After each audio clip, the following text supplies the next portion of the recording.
Hi, welcome. We're reading from chapter 15 and continuing from text number 12. So, yeah, it's been an exciting time reading from the Bhagavad Gita. Before we start, we'll begin with a little mantra. And mantras are very powerful. I want to introduce you all to them because I notice this all the time, that when you start chanting mantras, mantras tend to stay and get, you know how it is when you think things repeatedly?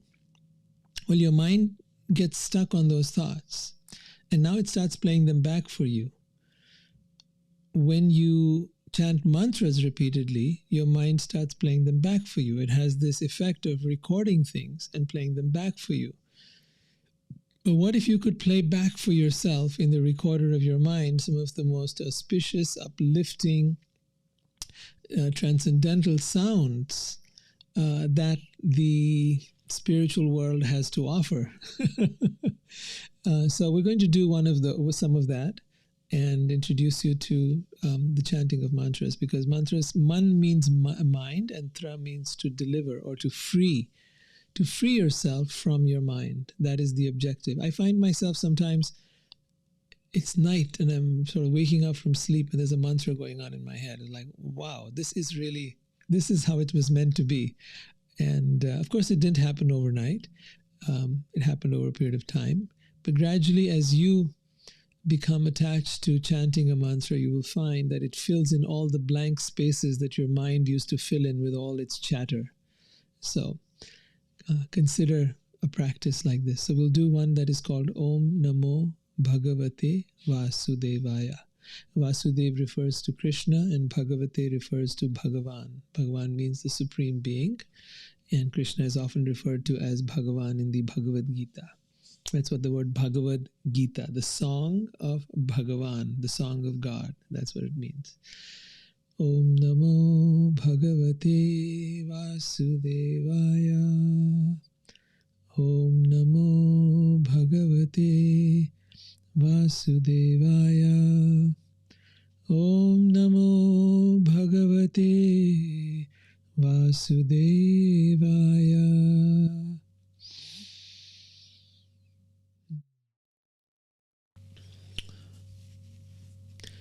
So, on chapter 15, text number 12, Krishna is saying here, for those of you that have a copy of the Bhagavad Gita, please follow along. And if you don't, I can put it into the chat. So some of you that are new, I could do that. Let's see.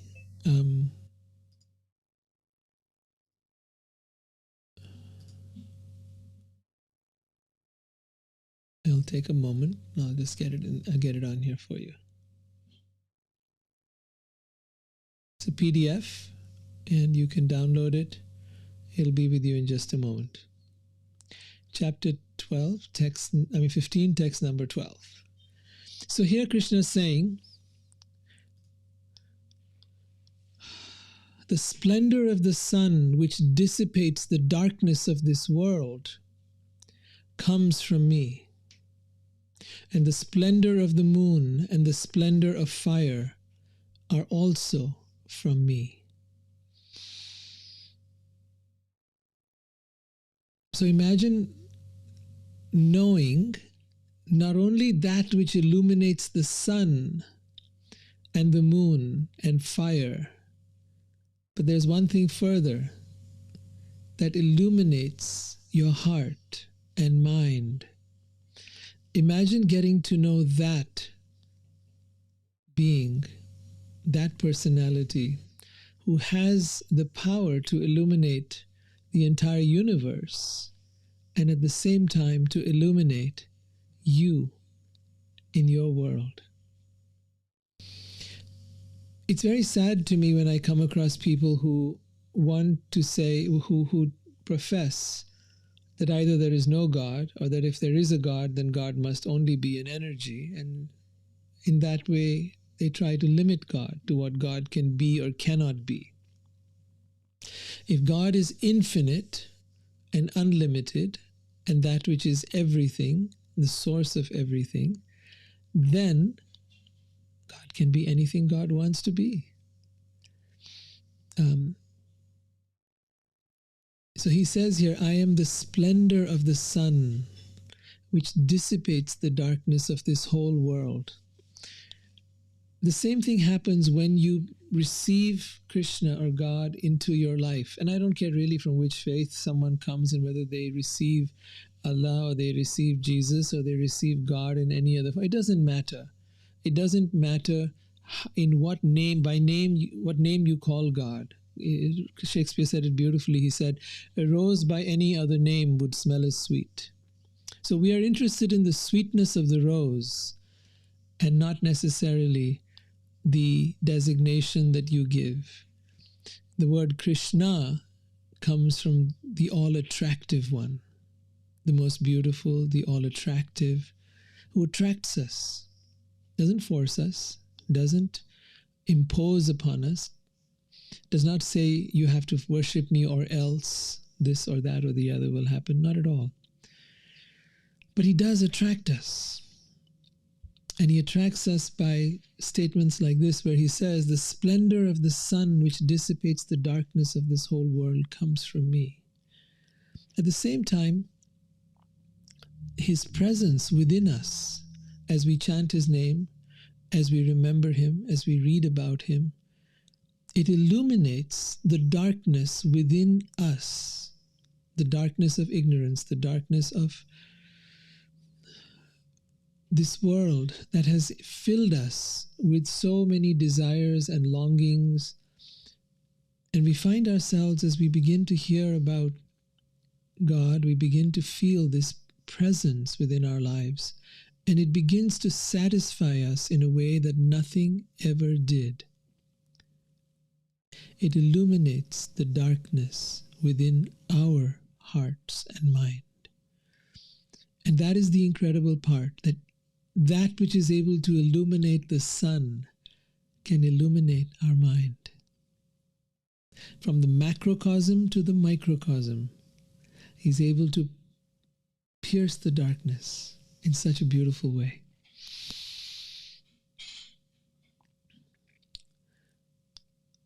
Krishna continues, I enter into each planet, and by my energy they stay in orbit. I become the moon and thereby supply the juice of life to all vegetables. Now, I didn't know this. I didn't know that the light of the moon supplies the juice of life to all vegetables, but I guess so. I don't know of any scientific research that has been done on the subject, but I would love to encourage our scientist friends to find out what influence the moon has upon the life energy of the vegetables. I know nothing about it. But he says here something very interesting. I enter into each planet, and by my energy they stay in orbit. It certainly is a puzzle for all of us. How do the planets stay in orbit? Why don't they go off orbit? Why do they completely, like year after year, for tens of thousands of years, for millions of years? And no matter if it's this planet or the next planet or the one after that or in the other galaxies or in other stars, wherever they are, they stay in their orbit. What keeps them there? Oh yes, you'll say things like gravity and you'll say things like different forces, but what makes those forces? How come these highly incredible forces exist? And then they're able to, and you know, like, can you imagine if you were to launch, so how did the planet even begin? Did it get launched like a rocket from somewhere? How did it start? Can you even begin to imagine? Like, you know, people can give theories about Big Bang and this and that, but paint a picture for me. Like, how did the Big Bang turn into a bunch of planets that continued to float in space for thousands and millions of years, that then gave rise to living entities that managed to grow and form complex DNA and structures within them that formed perfectly aligned bodies that had everything packed into them? If you look at the human body or even any animal body, all the organs are packed in perfectly, just right. And they work just right. Like I can challenge any scientist to make even one cell out of that body. Make one strand of DNA. Forget the whole body. Just make one strand of DNA from scratch. You've been able to observe it. You've been able to examine it under your microscopes. But make it. Design it. And teams of scientists, thousands of them, have not, in all this time, been able to do any of that. None of it. They can tell you a little something about how they think it works. But hey, go out and, it's like I go take an iPhone and I open it up and I give you my theories on how I think it works with my limited knowledge. I mean, I don't know much about how these things work, but if I was to do that, that would be the equivalent. But make it, and then we'll talk. That your theories are somehow able to explain the nature of creation, the nature of existence, the nature of God. But here, someone is claiming to be that being that put all this together. And no one says you need to believe. No one says you need to agree. But examine the possibility. What if this were true? What if there was a being that actually had the power to do all of this? Not only to create the creation, but let's go further. I am the fire of digestion. So not only the fire of the universe, and the sun and the stars and the fire that we see, but I am the fire of digestion in every living body. I am the air of life, outgoing and incoming, and by which I digest the 4 kinds of foodstuff. We'll go into what those foodstuffs are later, but down to that subtle element, the fire of digestion, right? The air of life. The life air that moves through us, the ingoing and the outgoing breath. He's present with us now. God is not just out there in some heaven. He is in us here now. You say, where is God? And I say to you, where is God not? He is in everything, in every atom, in every molecule, in every part of the creation, in every aspect of everything that is happening here. And that is why everything here is a reminder of that which we came from. And then Krishna goes one step further. This next verse is one of my favorites. I'll read it to you in Sanskrit and then explain it because I just really like it so much. Sarvasya chaham hridi sanivishto mata smritir jnanam apohanam cha. Vedaischa sarvair aham eva vedyo vedanta krid vedavid eva chaham. Sarvasya means of all living beings. Aham means I, and Hridi refers to Hriday, means the heart. I am in everyone's heart. I am seated in everyone's heart. Really?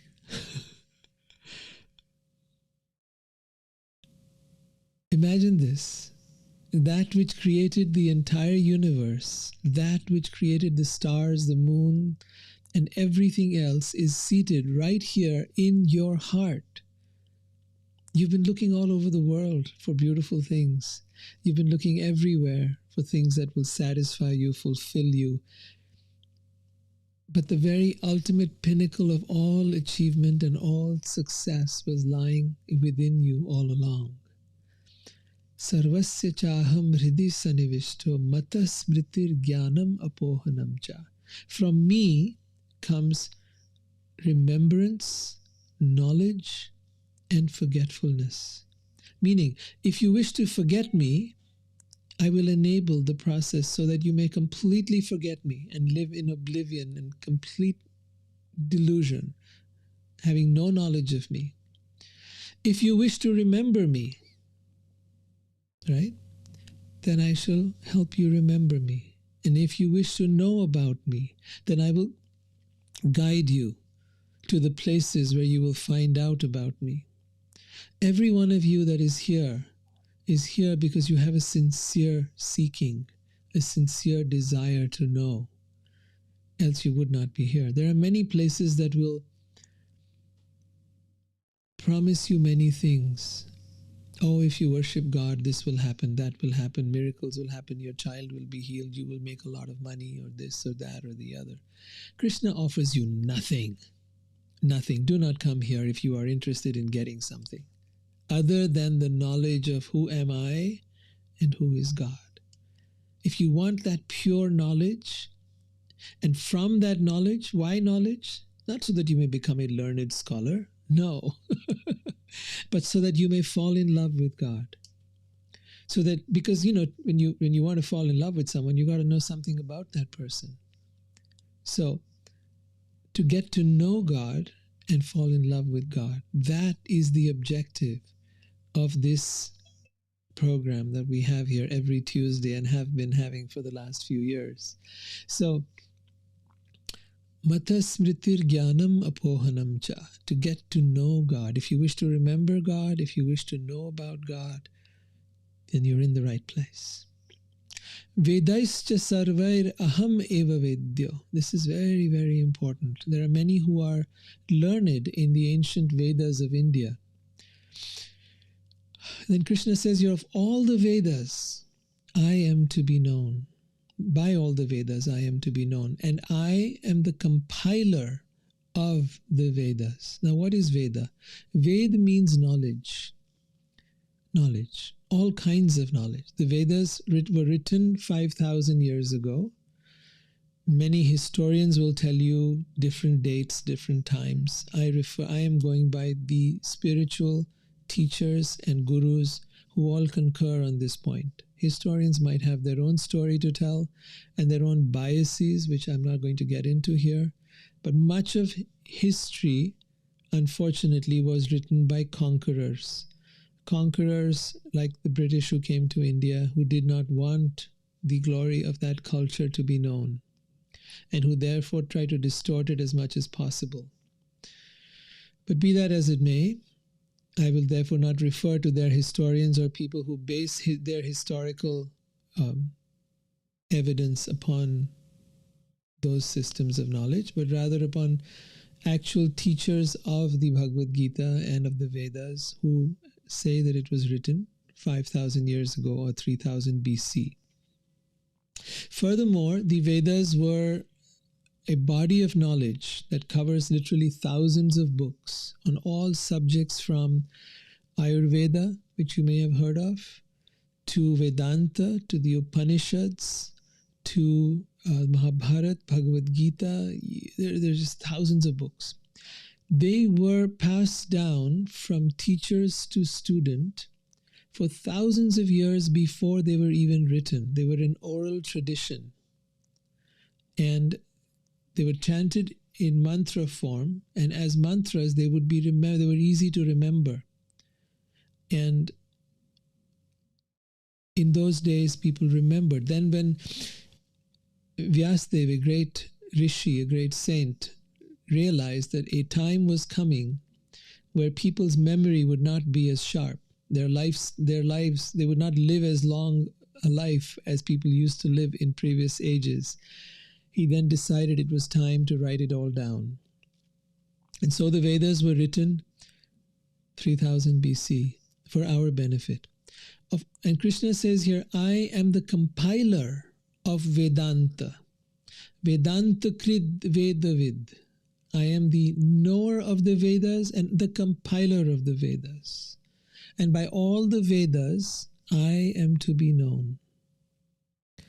So there are many who follow Vedanta and refuse to acknowledge Krishna as a being. They want to think of Krishna or God as an energy and the universe and something impersonal. And that part is true. But it is only partial truth. God is both an energy and a being simultaneously. God is both everywhere and somewhere. In other words, that which is everywhere is also somewhere. that which is everything is also something. That which is the universe is also a being. Why? You may say, oh, what is the point? Why does that which is everything need to become something? So that you may have a relationship with God. You cannot have a relationship with everything. It's a little difficult.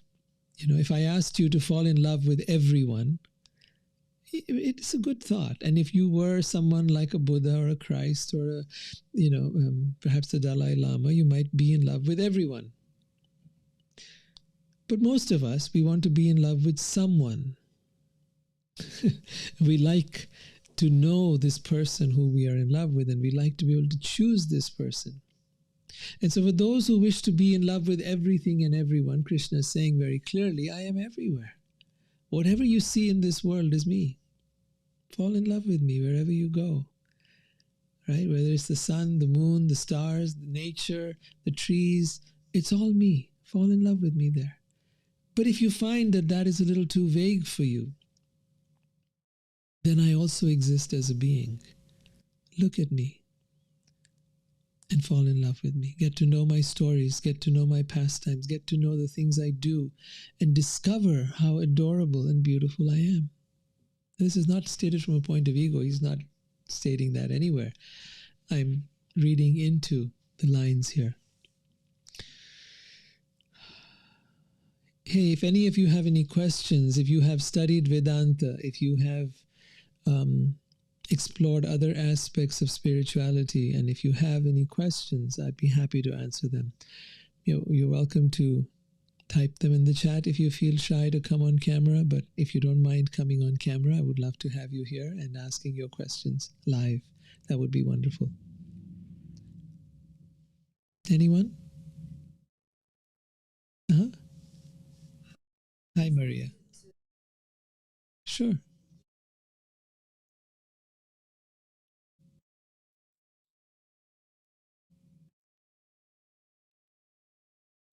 Mm-hmm.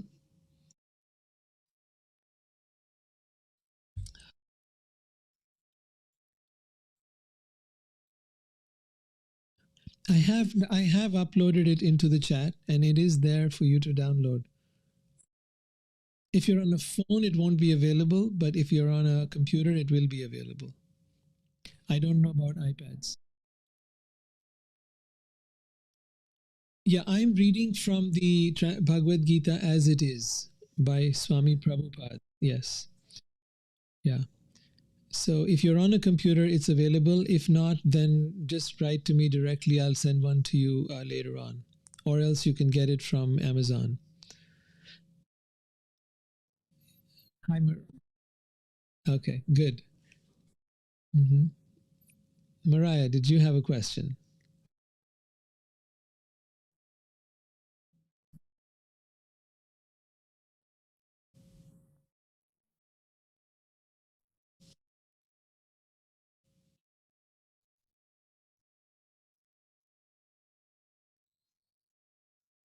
Mm-hmm. Mm-hmm.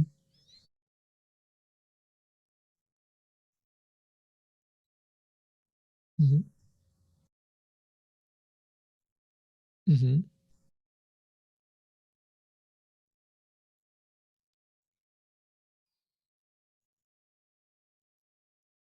Yes, that too. That too.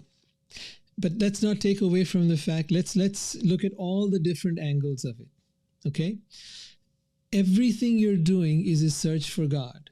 So let's begin from the origins first. God exists as a being with whom you can have a relationship. So you see the pictures of Krishna back. Which way am I pointing now? That way. No, that way. I don't know. I'm getting it all mixed up.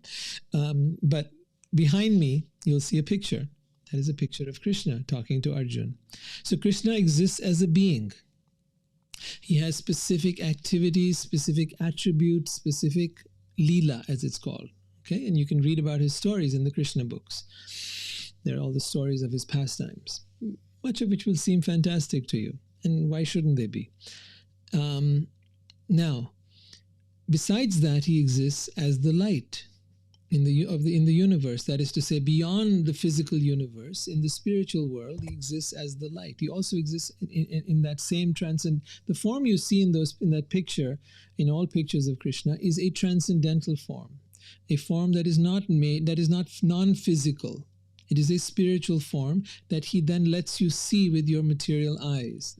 Typically, you cannot see things that are not physical, that are spirit. You usually do not see them. But at the time when he appears, he comes with his beloved Radha. They are actually both the same. He is more the spokesperson. They are, in fact, Radha is considered supreme, above Krishna even. But that is due to his great devotion for her. And between them, there is no difference. They are the same, say, two pieces cut from the same cloth, so to speak. Now, besides existing in a spiritual form, a transcendental form that is non-physical, God also exists as the light. Then, coming into the physical universe, exists as all of creation. Okay? Then also exists all the way down to being, like he says, the fire of digestion, right down to every little atom. Then coming to being present in our heart. Now, we take it to the next level. For us, the more we begin to feel and sense the presence of God in everything, that is, in everything you see, the nature around you, your pets, your animals, and especially in your beloved, the person who you're in love with. These are all ways in which to begin to see God and feel God. Now, you'll also notice something else interesting. To the degree that your mind is quiet, you can experience God. But the moment your mind and your ego comes into anything, that is to say, if you're in nature and your mind is active and thinking and your ego is all buzzing, you will not experience the beauty of that nature. If you are in a relationship, as you brought up, Mariah, and you are in your ego and your mind and your defenses and all of that, you will not experience God within your beloved. But if you are out of your mind, if you are in a place of complete presence and awe and devotion, then you will experience God within your beloved, within your partner. Am I making some sense? Right? So there is a certain, God is present everywhere, but as he's saying here, you can be aware of God or you can be oblivious to God in the very same thing. Oblivious when you are in your head, because this will then cut you off. And go out of your mind and come into your heart, come into your senses, and you will feel the presence of God everywhere. It's not a big, huge mystery. We have the ability to feel God. And you will know that because you will feel uplifted for no reason. It's not like somebody did anything. They don't have to do much. Right? But you will feel uplifted for no reason at all. You will feel happy. You will feel at peace. You will feel what we call love. And you don't know why. Nothing's happened. But you're feeling it. That love that you're feeling is God. So I go so far as to say it's not that God is love, but love is God. Well, both are true. Both are true. Love is God. Wherever you feel love, you are feeling the presence of God.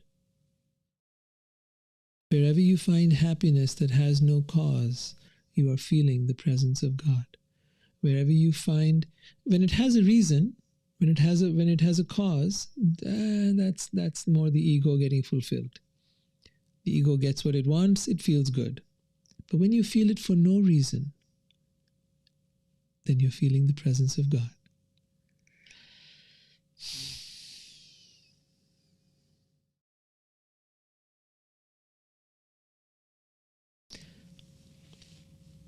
Krishna continues in chapter 16, in text number 16, chapter 15, text number 16. There are two classes of beings, the fallible and the infallible. In the material world, every entity is fallible. And in the spiritual world, every entity is called infallible. Now, there's something very important to be learned from this. This is the dichotomy that exists within all of us. We are infallible beings living in a fallible mind-body organism. A part of us knows, even though the part of us that is infallible, our soul, our spirit, our spiritual center, even though that is dormant, a part of us, our mind-body, knows of its presence. And so even though it's dormant, and even though we are not aware of it, and even though we might be an atheist and we may not believe in any of these things, yet we search for the infallible. In other words, we search for perfection. We search for beauty.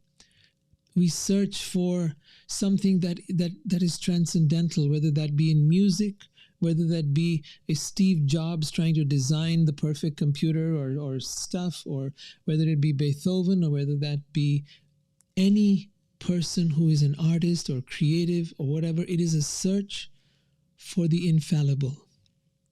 The truth is this, and this is what really messes us up. We are infallible beings living in a fallible body, mind, organism, and a fallible world. Fallible is a nice, sweet word. I might want to use some more derogatory words like crappy, messed up. Keep going, right?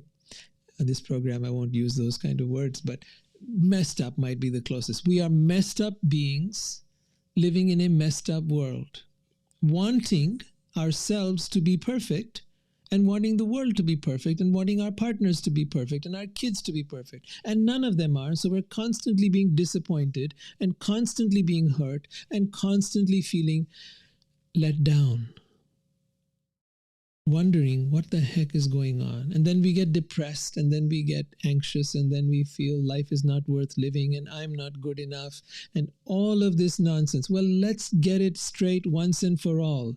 You're not good enough. You never will be good enough. I am not good enough. I will never be good enough.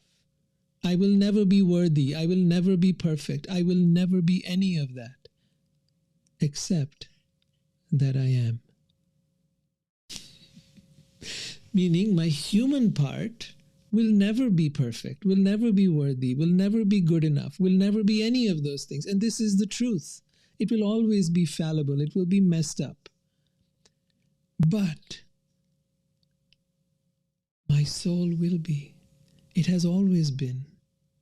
It is right now, and it always will be perfect, infallible, beautiful, incredible. Can you hold both these truths at the same time? Can you bring both these realities together? Can you make the infallible love the fallible? That is the journey of life.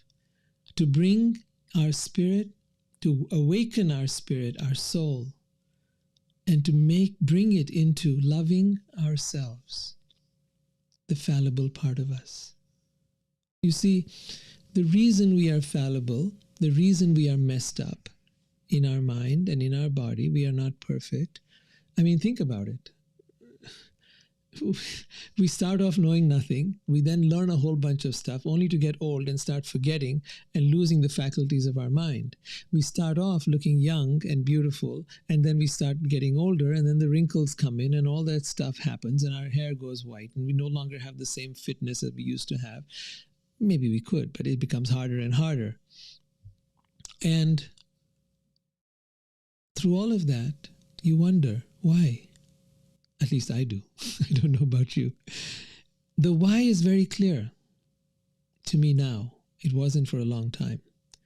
It is an arrangement for us to learn unconditional love.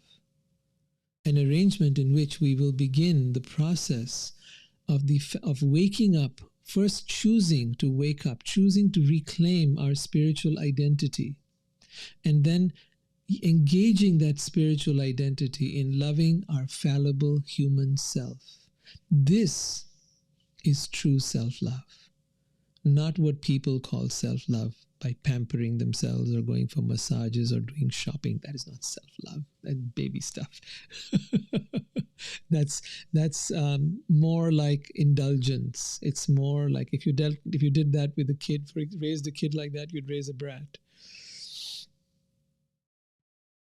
But this is true. This is why I believe this is why this entire universe was created, so that we would learn unconditional love, so that we would choose to find, who am I? Who am I really? I've been trying to be so many things. I've been wearing so many masks, a mask of a parent, of a friend, of a co-worker, male, female, so many masks that we wear, so many of different races and genders and qualities and attributes and all this personality stuff. When you shed that, and that's when you find the real you. When you shed all the masks and all the layers of who you think you are, then you find who you really are. And when you find who you really are, you're now ready to begin to really live and to be alive. To be alive in a way that you've never been before. The world becomes vibrant. It becomes your playground. You realize that none of this really matters. None of what is going on really matters. And what matters is the fact that you're alive. That's all that matters. And that being alive will always be so. You will never be dead. Death is an illusion. Life is the only reality. Everything else is a passing illusion. And life keeps occurring again and again and again. Every morning, every day, and every lifetime.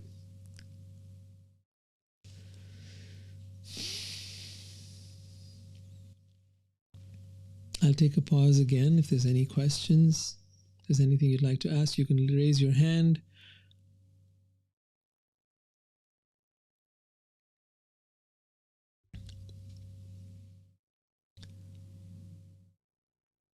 No one? All right. Lyra, hi.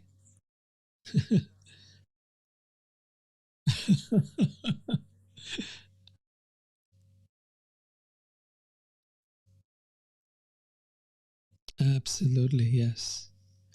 We are in this world, but not of this world. Yeah. And we have to live like that. Do not try to make this your home. Do not try to make this your everything, because then you will be disappointed. You will be hurt. You will feel the meaninglessness of it all, and you will be right. The meaning is not in the world. The purpose is not in the world. The purpose of life is not to try and do something, be something, have something. The purpose of life is to find you, and then from you to find that which you came from, that which what created you.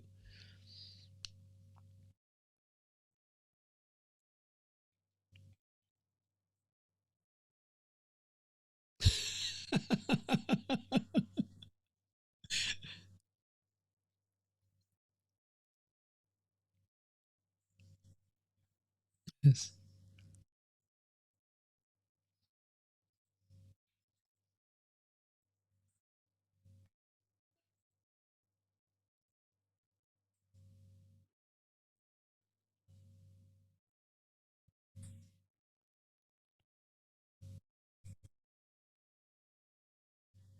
Mm-hmm.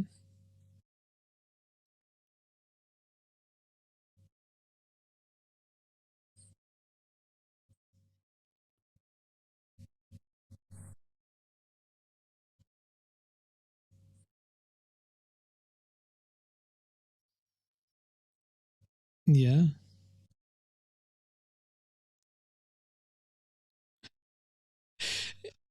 You know what, Lyra? You're bringing up such a good point, because if they could paint a picture for you, which really is their imagination, they weren't there any more than you and I were there.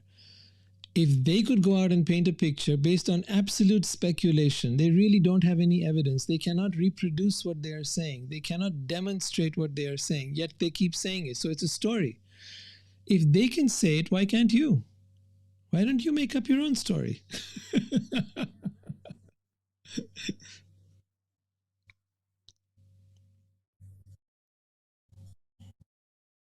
And you can't really.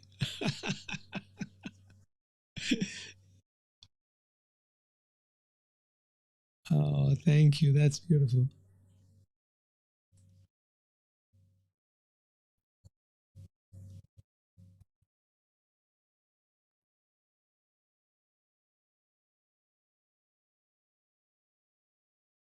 Yeah,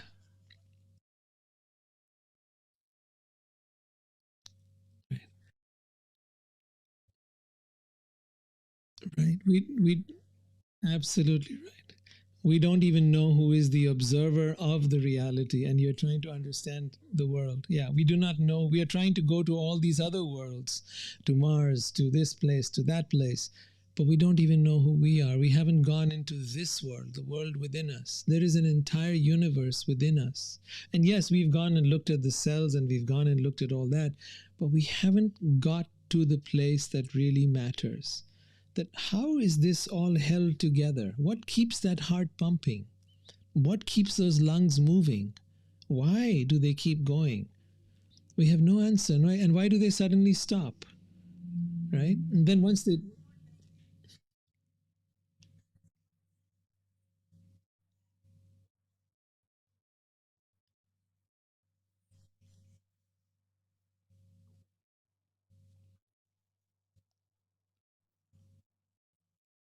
ah, that's all right.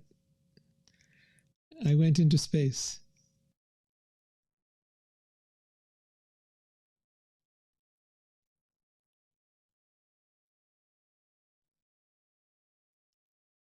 Mm-hmm. Yeah, right. It is, yes. Hmm. Thank you. Thank you. Take all that in. It is a profundity that is true. I like that. Chapter 15, text number 17. So then he talked about there are two kinds of beings, the fallible and the infallible, right? So the fallible is the human, the physical entity. He says in the material world, every entity is fallible. In the spiritual world, every entity is called infallible. Besides these two, there is the greatest living personality, Uttama Purusha, the highest being, Purusha, the ultimate being, the ultimate personality, the ultimate existence, the Lord Himself, who has entered into these worlds and is maintaining them. Ishvara. Ishvara means the controller. We all want to control, and this brings me to a very important point. We want to all control things in this world. And all of our effort goes into controlling, whether it's controlling the temperature in our house or wearing the right clothes for our body so we don't feel too hot or too cold.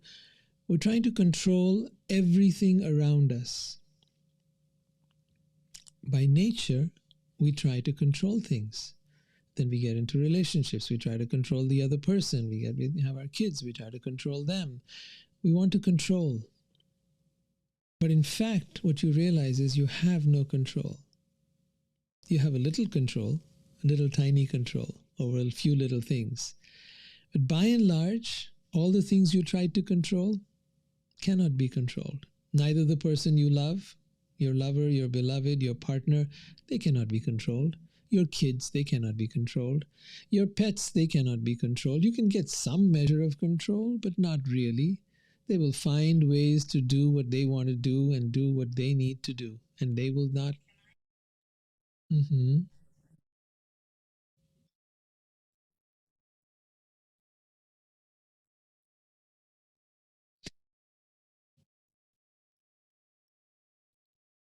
Yes. So okay, thank you. We, we want to, I'm talking about the impulse we have within us to try to control. But there is only one thing that is in our grasp. There is only one thing we can control, And that's where what you're pointing out, Lyra, actually fits. We have one thing, and that is choice. We can choose. What is it that we need to choose? We choose so many things, right? We choose which house we want to buy, what car we want to drive, what clothes we want to wear. We choose what partner we want to have. We choose so many things. But there are many things you are unable to choose. The more important things you are not able to choose. You cannot choose the color of your skin. You cannot choose the country you were born in. You cannot choose what time you will die. You cannot choose so many things. You cannot choose the weather. You cannot choose what's going to happen in the world. So much is not in our control. You cannot choose what's going to happen the next minute.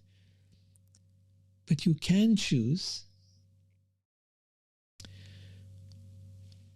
and this is very significant, you can choose you.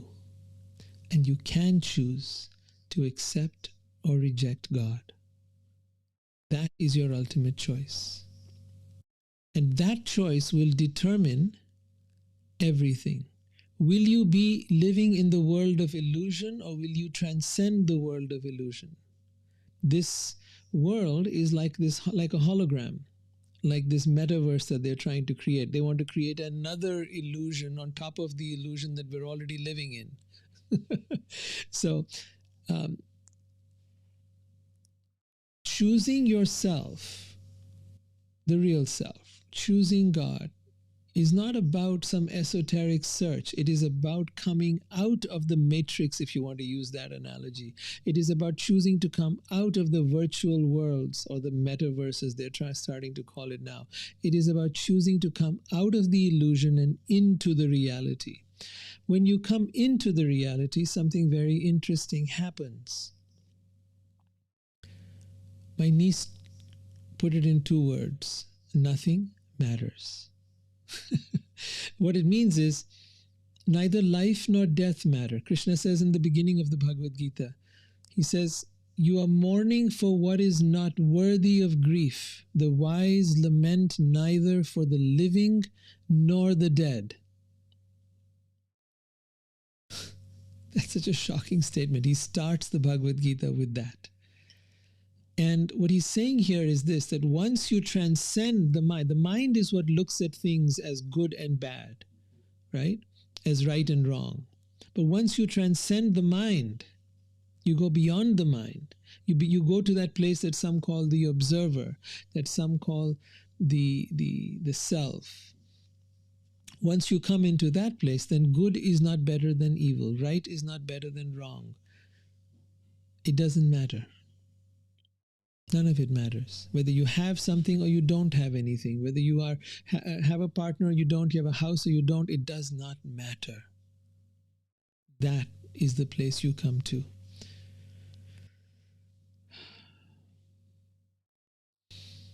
That is the symbol of a person who has truly transcended this world, and that is the reason for choosing yourself. That is the ultimate choice, to choose to be in the world and suffer, or to be in the world to transcend it and no longer suffer.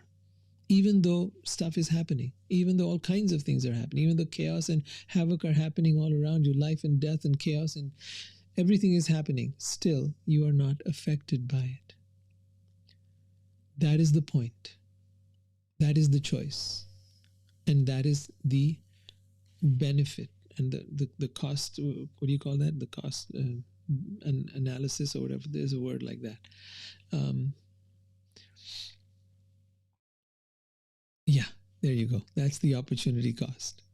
You can be in the illusion and suffer. Go through the ups and downs, the roller coaster of life, right? Go through it. It's perfectly all right to go through it. Or you can choose and say, hey, I want out of the game. I want out of this amusement park that we're in. I want out. And then at that point, you have 2 choices. You can either go towards some religion or other, or you can try to escape the world through some kind of addiction or other, right? And most people choose the addiction. But you know how they say in that song, you can check out any time you like, but you can never leave. You can't leave just because you checked out with some addiction. You can't, and just because you joined a religion doesn't mean that you actually became free. You must know a thing by its fruit. And the fruit of having got on a true spiritual path is you have become free in your mind, free of the influence of your mind. That is the symptom. Now, it won't happen on day one, and it may not happen even 10 years into it, but it will happen, and you will feel the progression, and you will feel and experience yourself little by little by little disconnecting from all that is going on. You will be in it, but not identified with it. See, when Christ says to be in the world but not of the world, to not be of the world is to not be owned by the world, to not be captivated by the world, to not be caught up in the world. Right? So therefore free.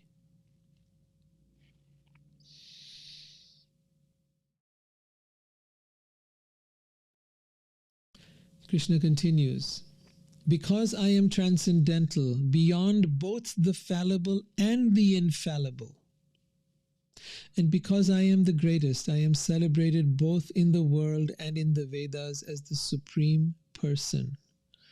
Now, for anyone who has a question around this, the point is those who study the Vedas and who say that God is not a person, I bring to them this one word here, Purushottama. Purushottama. Purusha means person, and Uttam means the greatest. I am the greatest person. There is no other equal to or in the same league as. And any other name given to God, just to be very clear one more time to reiterate that, we are still referring to the same being God. Let's be very clear about that. How you understand that being, that may vary. But from the aborigine who thinks that God is in a stone or is in a river or is in the mountains, to a Native American who sees God in nature, to a person who is, a worshiper of this God or this goddess or that goddess, they are ultimately, whether they know it or not, whether they understand it or not, whether they agree with it or not, they are all pointing their finger in the direction of the absolute truth, the supreme being. Here is probably the only place I know, having read most of the scriptures of the world, and perhaps not a scholar as such of all the scriptures of the world, but having read most of them, I don't know of any where someone will speak with such clarity saying, I am the supreme being. I am present in everyone's heart. I am the fire, the light of the sun and the moon. No one. No one I have come across. No guru, no teacher, no one.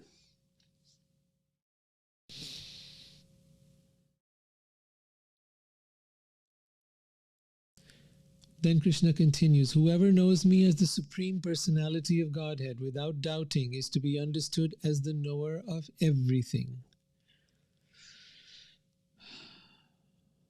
He therefore engages himself in full devotional service. Whoever knows me, Mam, without doubt, is to be understood as the knower of everything. Right? Sarvavit, the person who knows everything. If you know God, who is the source of everything, then as such you are the knower of that which is everything. You have come to the fountainhead. You have come to that place which is the place from which everything comes. So let me give it a simple analogy. It's like if you come to a tree, then you've come to the roots of the tree. If you come to a kingdom, then it's like coming to the king. You have come to that which is the epitome of that.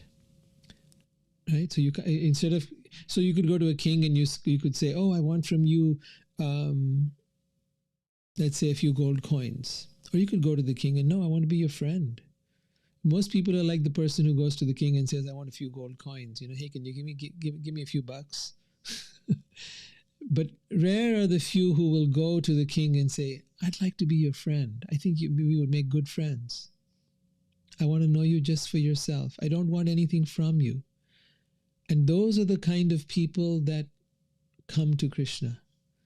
The ones who want nothing, who are willing to give everything. Mira, in her writing, she says,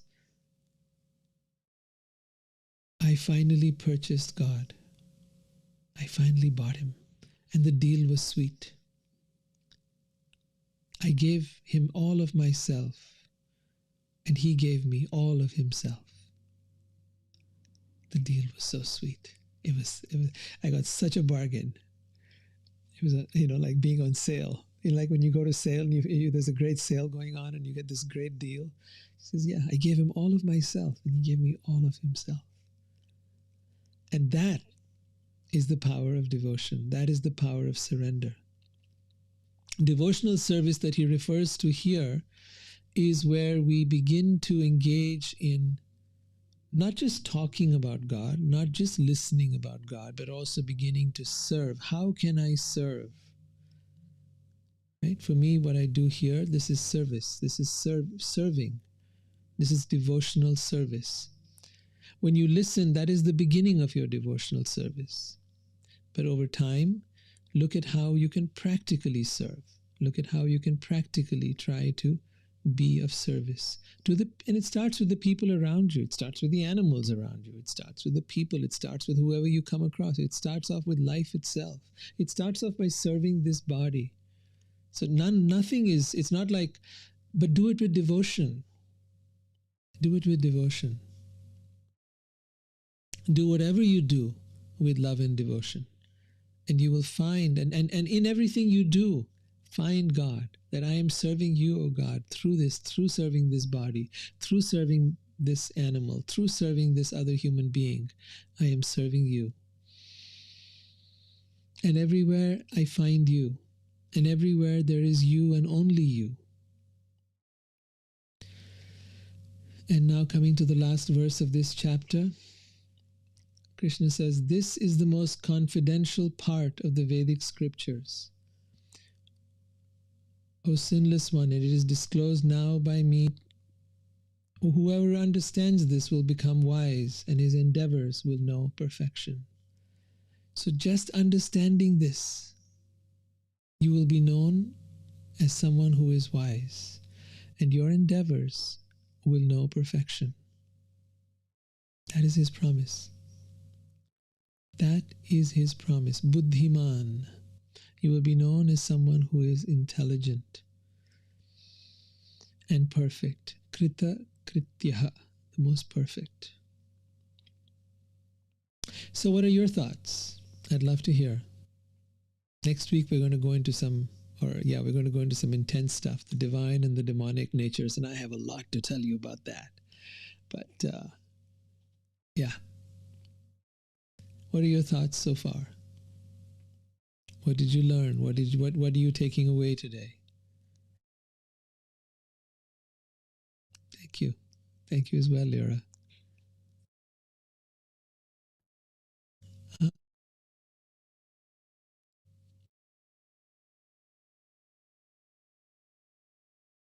Yes, yes.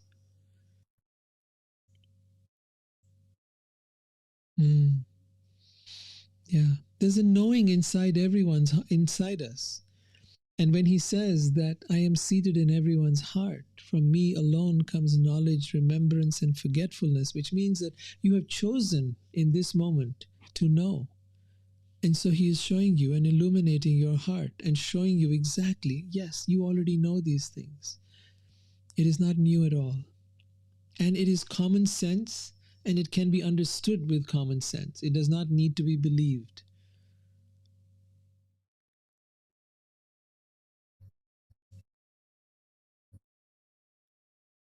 Uh-huh.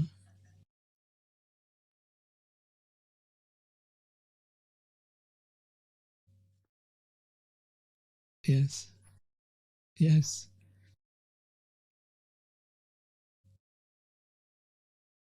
Yes. Yeah. Thank you.